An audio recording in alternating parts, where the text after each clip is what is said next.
Hello दोस्तों, नमस्कार। स्वागत है एक बार फिर से आपके अपने प्रिय चैनल पर। दोस्तों आपको बता दें जो अभी की सबसे बड़ी खबर आ रही है, जहां सीपीईसी पर विवाद बढ़ गया है। दोस्तों पाकिस्तान ने चीन के लिए अपनी ही 116 एकड़ जमीन खाली करने के निर्देश दे दिए हैं। दोस्तों बड़ी ही तकरार पाकिस्तान और चाइना में नजर आई है। बताएंगे आपको, बड़ी खबर आ रही है। साथ ही बताएंगे जहाँ चीन को दरकिनार करके भारत में निवेश का अमेरिकी सीनेट में आएगा बिल। जी हाँ दोस्तों, बड़ी खबर। साथ ही आपको बताएंगे जहां पाकिस्तानी सांसद ने हिंदुओं की धार्मिक भावनाओं का उड़ाया था मजाक, अब घुटनों पर आकर मांग रहा है माफी। बताएंगे दोस्तों इमरान खान के नजदीकी ने कर दिया है ये बड़ा कांड। जी हाँ दोस्तों, साथ ही बताएंगे जहां जो बाइडेन ने ट्रंप के कार्यकाल में भारतीयों पर लगी रोक को हटा दिया है दोस्तों, और अब भारतीयों को होगा इससे बड़ा फायदा। क्या है पूरी बात। साथ ही आपको बताएंगे जहां सपा के हंगामे पर बोले सीएम योगी आदित्यनाथ जी, ज्यादा गर्मी ना दिखाएं, सबका पेट दर्द दूर कर दूंगा। जी हाँ दोस्तों, बड़ी बात कह दी है योगी आदित्यनाथ जी ने यूपी के विधानसभा में। बताएंगे आज की भी आपको सबसे बड़ी खबर, तो बने रहिएगा वीडियो के अंत तक। और अभी खबरों में आगे बढ़ने से पहले अगर आप भी मानते हैं कि मोदी जी हैं तो हर चीज संभव है, और भारतीय सेना है तो हमारा देश सुरक्षित है, और साथ ही बंगाल में भारतीय जनता पार्टी की सरकार बनेगी, बंगाल में परिवर्तन होगा। तो इस वीडियो को अभी कर दीजिए लाइक,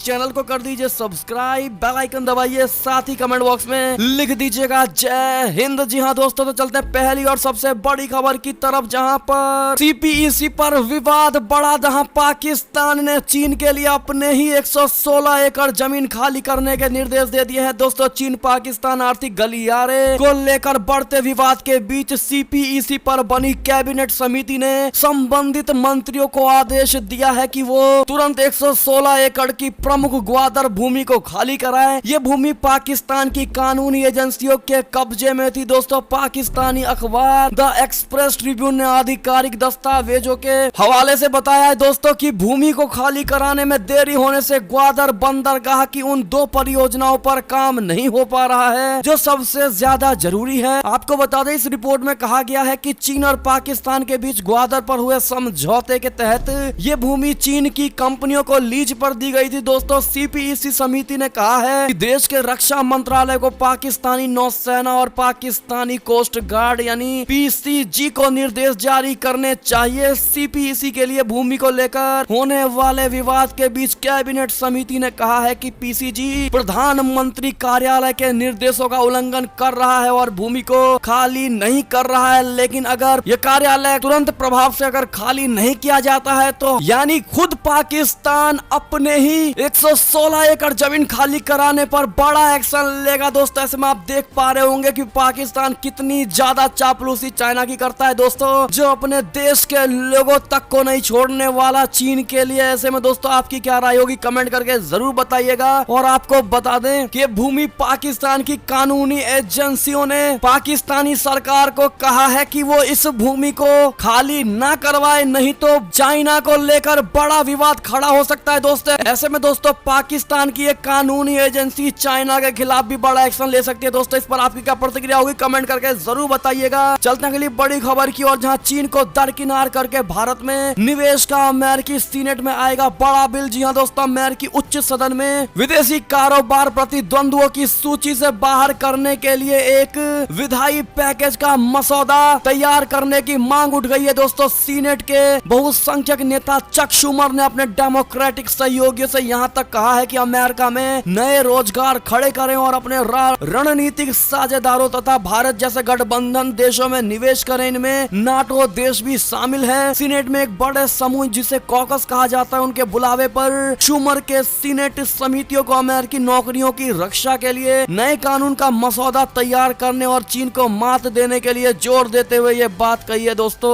उन्होंने कहा है कि उनका इरादा इसी वसंत में सीनेट में मतदान के जरिए ऐसा कानून बनाने का है। उन्होंने कहा मैंने संबंधित समितियों के अध्यक्षों और सदस्यों को कहा है कि वे चीन को घेरे और भारत जैसे देशों में निवेश बढ़ाएं ताकि चीन की शिकारी नीतियों पर अंकुश लगे और देश में रोजगार के अवसर भी बढ़े। सुमर ने आगे कहा कि ऐसा करने से अमेरिकी नवाचार विनिर्माण में निवेश बढ़ेगा और चीन को कड़ी टक्कर दी जा सकेगी। इस कानून के केंद्र में द्विदलीय व द्विदशनीय विधेयक एंडलेस फ्रंटियर्स एक्ट होगा, जिसे शूमर ने पिछले साल सीनेटर टॉड यंग, माइक गैलाग और भारतीय अमेरिकी सांसद रो खन्ना के साथ सदन में रखा था। ऐसे में दोस्तों अब अमेरिका भारत में निवेश करने वाला है दोस्तों, और हमारा भारत अमेरिका के साथ डील पक्का करेगा। क्या दोस्तों डील पक्का करना चाहिए भारत को अमेरिका के साथ, चाइना को टमाटा लगाने के लिए? क्या कहते हैं आप लोग, हाँ या ना? या फिर भारत को खुद ही स्वतंत्र होकर के अपना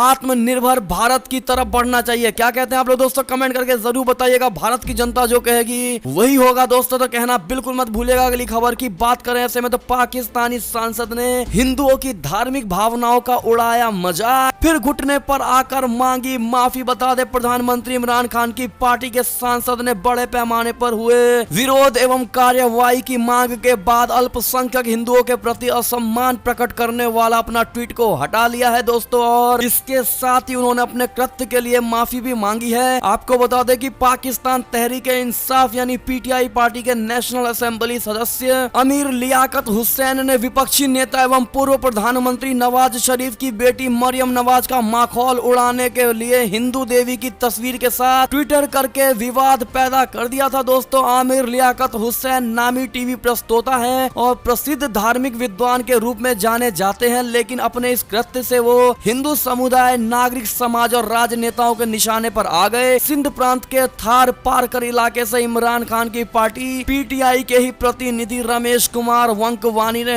हुसैन के ट्वीट की निंदा करते हुए उसे शर्मनाक करार दिया है दोस्तों। ऐसे में आमिर लियाकत हुसैन ने बाद में अपने ट्वीट को हटाते हुए हिंदू समुदाय से माफी मांगी दोस्तों। उन्होंने कहा, मैं जानता हूं कि हिंदू समुदाय की भावना आहत हुई है। हुसैन ने यह भी कहा कि मैं सभी धर्मों का सम्मान करता हूं, ये वो सीख है जो मेरा धर्म मुझे सिखाता है। ऐसे में दोस्तों बाद में घुटनों पर आकर के लियाकत ने माफी मांगी दोस्तों। ऐसे में आपकी क्या राय होगी? और इस प्रकार के हिंदू देवी देवताओं के प्रति कड़ा रुख अपनाना और उनके साथ भद्दा व्यवहार करने को लेकर आप किस रूप से देखते हैं दोस्तों? और क्या इस प्रकार के हरकत करने वालों को माफ किया जाना चाहिए दोस्तों? क्योंकि पाकिस्तान को यह लगता है कि हिंदू वहां पर बड़े ही अल्प संख्या में है और उनका मजाक उड़ाया जा सकता है। लेकिन दोस्तों अगर आप भी चाहते हैं कि इस प्रकार के हरकत करने वालों को भारत को भी मिलकर और अन्य देशों को भी मिलकर यूनाइटेड नेशन में घेरना चाहिए दोस्तों और ब्लैक लिस्ट करवाना चाहिए, तो कमेंट सेक्शन में हम भारत के साथ हर मुद्दे पर खड़े हैं, बताइएगा जरूर। अगली खबर की ऐसे में बात करें दोस्तों तो जो बाइडेन ने ट्रंप के कार्यकाल में ग्रीन कार्ड पर लगी रोक को हटा दिया है दोस्तों, जिससे अपने भारतीयों को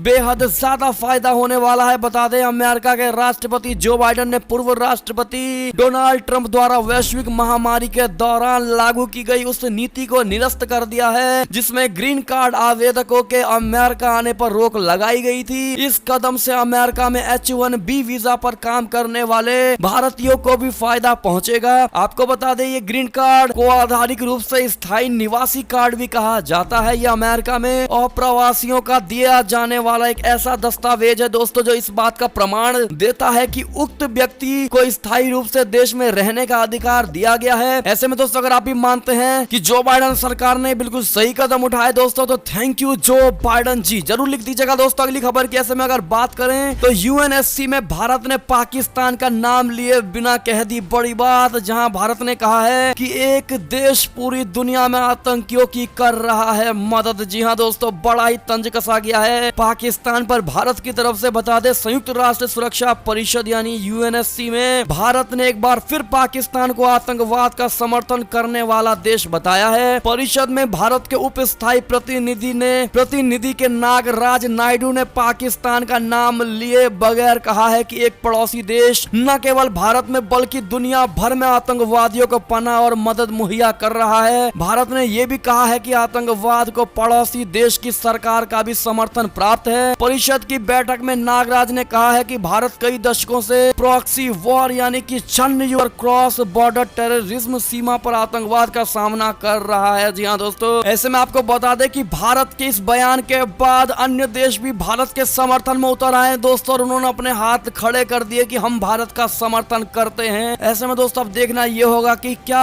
पाकिस्तान को ब्लैक लिस्ट किया जाता है दोस्तों आतंकवादी मुद्दे पर या नहीं। ऐसे में आपकी क्या राय होगी दोस्तों और आप यूएनएससी से क्या कहना चाहेंगे दोस्तों? कमेंट करके अपनी अपील जरूर दीजिएगा दोस्तों, आपकी बात यूएनएससी तक पहुंचाई जाएगी दोस्तों। अगली खबर की अगर ऐसे में बात करें तो समाजवादी पार्टी के हंगामे पर बोले सीएम योगी आदित्यनाथ जी, कहा ज्यादा गर्मी ना दिखाएं, सबका पेट दर्द दूर कर दूंगा। जी हाँ दोस्तों, उत्तर प्रदेश का मुख्यमंत्री योगी आदित्यनाथ के तेवर समाजवादी पार्टी पर तल्ख होते जा रहे हैं। दोस्तों, विधान परिषद में मुख्यमंत्री के भाषण के दौरान सपा के एमएलए नाराज हुए और कई शब्दों पर आपत्ति जताई। इस पर सीएम योगी आदित्यनाथ जी ने कहा है कि सपा के लोग ज्यादा गर्मी ना दिखाएं, जो जिस भाषा को समझता है उसे उसी की भाषा में समझाया जाता है। सीएम योगी आदित्यनाथ ने आगे कहा कि सदन में पहले अपना आचरण सुधारें, सुनने की आदत डालें, सपा के लोग सबके पेट का दर्द दूर कर दूंगा। दरअसल सीएम योगी आदित्यनाथ गुरुवार को विधान परिषद में राज्यपाल के अभिभाषण के धन्यवाद प्रस्ताव पर बोल रहे थे। इसी दौरान सीएम योगी आदित्यनाथ जी ने किसानों का भी मसला उठाया, जिस पर सपा के सदस्य हंगामा करने लगे थे। दोस्तों, ऐसे में सीएम योगी आदित्यनाथ जी पहले मुस्कुराए और फिर कहा, आप लोग सदन की गरिमा को सीखिए। मैं जानता हूं कि आप किस प्रकार की भाषा और किस प्रकार की बात सुनते हैं और उसी प्रकार का डोज भी समय समय पर देता हूं। ये सुनते ही सपा के सदस्य आग बबूला हो गए और हंगामा करने लगे। जी हां दोस्तों, ऐसे में इसके बाद सीएम योगी आदित्यनाथ जी का पारा भी गर्म हो गया दोस्तों, और उन्होंने कहा, गर्मी यहाँ दिखाने की आवश्यकता नहीं है, सदन है ये, इसकी मर्यादा का पालन कीजिए और पालन करना सीखिए। जो जिस भाषा को समझेगा उसे उसी के भाषा में जवाब मिलेगा। अगर बोलते हैं तो सुनने की भी क्षमता रखिए, सुनने की भी आदत डालिए। जी हाँ दोस्तों, ऐसे में योगी जी ने कड़े रुख के साथ में सपा के नेताओं की बोलती बंद कर दी दोस्तों विधान परिषद में। इस पर आपकी क्या प्रतिक्रिया होगी? अगर आप भी मानते हैं कि योगी आदित्यनाथ जी ने बिल्कुल सही बात कही है दोस्तों और आप उनका समर्थन करते हैं, तो योगी जी की एक एक बात का समर्थन करते हैं, लिख के बताइएगा दोस्तों। और अगली बार सीएम किसको आप देखना चाहेंगे